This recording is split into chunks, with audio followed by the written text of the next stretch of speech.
Hi hello guys, நான் உங்கள் விஷ்ணு மாயா. டேய், தயவு செய்து இப்போ வரப்போகிற 2026 எலெக்ஷன் ஆகுது.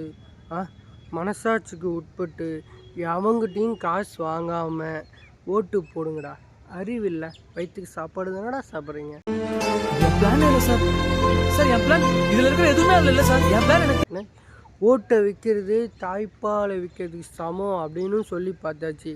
காசை பார்த்தா வாயை பிளந்துக்கிறானுங்க. ஒருத்தவங்க 2000 3000 4000 கொடுக்குறாங்க உங்கள் ஓட்டுக்கு அப்படின்னும் போது யோசிங்க.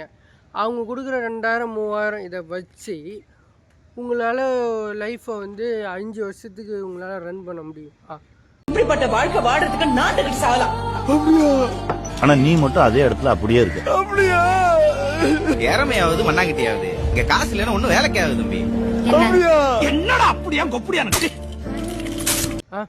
ஒரு ஸ்கூல் ஃபீஸ் கட்ட முடியுமா? ஒரு காலேஜ் ஃபீஸ் கட்ட முடியுமா? இல்லை ஒரு நகை விற்கிற வேலைக்கு எங்கேயோ போடுறாடே.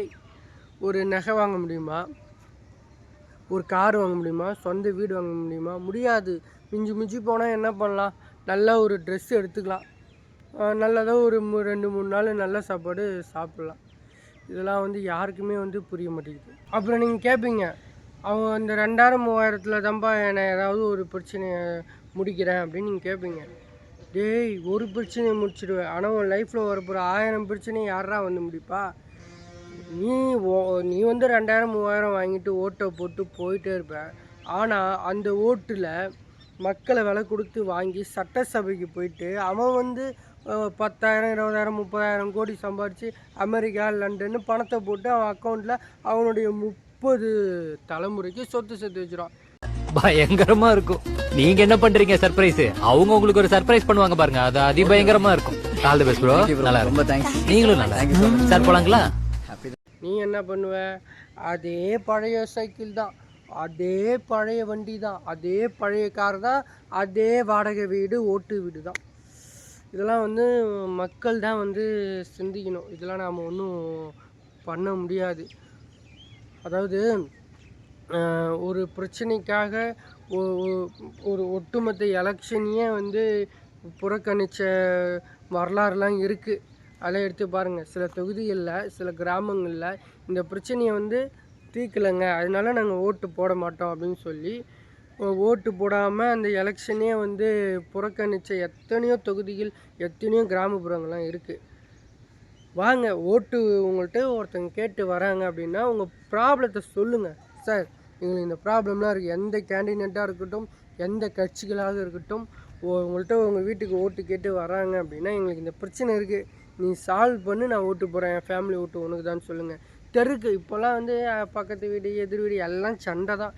எவனுமே அண்ணன் தம்பி மாதிரி பழகணும், ஒருத்தருக்கு ஒருத்தர் ஆதரவாக இருக்கணும்னா நினைக்க மாட்டான். இந்த இளவுக்கு தான் மனுஷ பதர்களோட பேச்சை நிப்பாட்டி 500 வருஷம் ஆச்சு.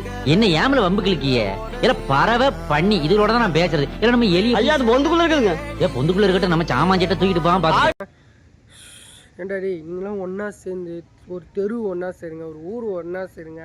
உங்கள் ஊரில் என்ன பிரச்சனை இருக்குது, உங்கள் வீட்டில் என்ன பிரச்சனை இருக்குது, அரசு நமக்கு சேவை செய்ய தான் இருக்குது. நம்ம இப்போது எந்த பிரச்சனையாக இருந்தாலும் அதை சால்வ் பண்ணுறது தான் இந்த தமிழ்நாடு அரசு இருக்குது, இந்திய அரசு இருக்குது. உங்களுக்கான அரசுடா. நீங்கள் உங்கள் உரிமையாக கேட்டு நீங்கள் வாங்கலாம். ஆனால் அதை எவனுமே யோசிக்க மாட்டேங்கிறான்.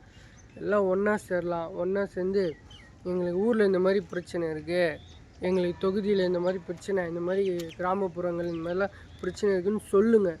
சொல்லி இதெல்லாம் சால்வ் பண்ணுங்க, நாங்கள் ஓட்டு போடுறோம் அப்படின்னு ஒன்றா கூடி பேசினா அவங்க என்ன முடியாதுன்னு சொல்லிட்டு போகிறாங்க. வாக்குல சனி பம்பு இழுத்து அடி வாங்குற நேரம். நீ சும்மா இருந்தாலும் உன் வாய் சும்மா இருக்காது, உன் வாய் சும்மா இருந்தாலும் நீ சும்மா இருக்க மாட்ட, நீயும் வாயும் சும்மா இருந்தாலும் இந்த ஊர் உன்னை சும்மா விடாது. உடம்ப பத்திரம். அதுக்கு உண்டான ஸ்டெப்பு என்ன அப்படின்றத எடுப்பாங்க. 5 வருஷத்துக்கு ஒரு வாட்டி எலெக்ஷன் வந்துக்கிட்டு தான் இருக்குது. பணம் போய்கிட்டு தான் இருக்குது. வாங்கிட்டு தான் இருக்கிறீங்க. எலெக்ஷன் முடிஞ்சதுக்கப்புறம் உங்கள் பிரச்சனை ஐயோ இப்படியாச்சு. அதாவது ஒன்று இந்த அரசு இல்லை அந்த அரசு.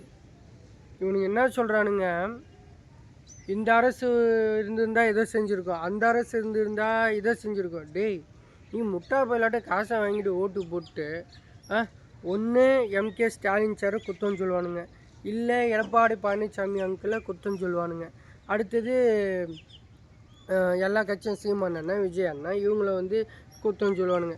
அவங்கவுங்களும் குத்தம் சொல்லாமல் மாறி மாறி விமர்சனம் பண்ணாமல் உங்கள் தொகுதியில் என்ன பிரச்சனை அதை கொண்டுட்டு போய் தமிழ்நாடு அரசு சொன்னீங்கன்னா முடியாதுன்னா சொல்லிட்டு போகிறாங்க. கேளுங்க, உங்கள் ஏரியா கவுன்சிலர்கிட்ட சொல்லுங்கள், உங்கள் ஏரியா எம்எல்ஏ கிட்ட சொல்லுங்கள், எம்பி கிட்ட சொல்லுங்கள், மினிஸ்டர்கிட்ட சொல்லுங்கள். ஒன்றா கூடி போய் சொன்னாங்க, ஏய் ஆகும் நான்லாம் செய்ய மாட்டேன், நான் காசு கொடுத்துருக்கேன், காசு கொடுத்து நான் விலைக்கு வாங்கிட்டேன் அப்படின்னா சொல்ல போகிறாங்க. இவனுங்க எதுவுமே இப்போ சொல்ல மாட்டானுங்களாம், இவனுங்க எதுவுமே பண்ண மாட்டானுங்க. ஆனால் காசை வாங்கிட்டு யார் கொடுத்தாலும் ஓட்டை போட்டு என் பிரச்சனை தெரியலை, என் பிரச்சனையை தெரியலை, என் பிரச்சனை. படித்தவனும் காசு வாங்குறான், படிக்காதவனும் காசு வாங்குறான். வாங்கி காசை வாங்கின்னு ஓட்டை போட்டு நாட்டை கெடுத்துட்டு போயிட்டே இருக்கிறானுங்க. என்னால பொறுத்துக்க முடியல டாக்டர், டென்ஷன் ஆயிடுறேன். அப்ப என்ன பண்ணுவீங்க? என்னால என்ன பண்ண முடியும்? யார் யாரெல்லாம் ஓட்டுக்கு காசு வாங்குறாங்களோ அவன்லாம் வந்து தாய்ப்பாலை விலை பேசி விற்றுட்டான் அப்படின்னு அர்த்தம். மனசாட்சி உள்ளவன் சாப்பாடு சாப்பிட்றவன் காசு வாங்க மாட்டான். ஏங்க ஓட்டு போடணுமாங்க, அது என்னோடைய ரைட்ஸுங்க. நீங்கள் எந்த கேண்டிடேட்டு, நீங்கள் என்ன, உங்கள் வாக்குறுதி என்ன, நீங்கள் எதை வந்து அடையாளப்படுத்தி முன்னிறுத்துறீங்க, இந்த மாதிரி விஷயங்களை அனலைஸ் பண்ணிவிட்டு எனக்கு ஓகேவா அப்படின்னு பார்த்துட்டு நான் வந்து ஓட்டு போடுறேன் அப்படின்னு சொல்கிறவன் தான் மனுஷன்.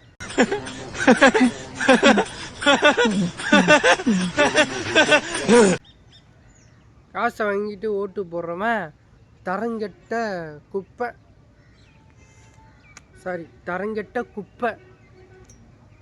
அப்படின்னு சொல்லிக்கிட்டு இந்த வீடியோவை வைண்ட் அப் பண்ணுறேன்.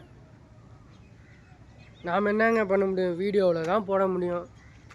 திருந்துறவன் இந்த வீடியோ பார்த்துன்னு 4 பேர் திருந்தினா கூட நல்லவன். இல்லை நான் வந்து காசு வாங்கினு ஓட்டு போடுவேன் அப்படின்னா இவன் ஒட்டுமொத்த குடும்பத்தையே போய் அடமானம் வைக்கிறான்னு அர்த்தம். அழாத அழாத அழக்கூடாது அழக்கூடாது. இந்த வீடியோ பிடிச்சிருந்தா லைக் பண்ணுங்கள், சப்ஸ்கிரைப் பண்ணுங்கள், ஷேர் பண்ணுங்கள்.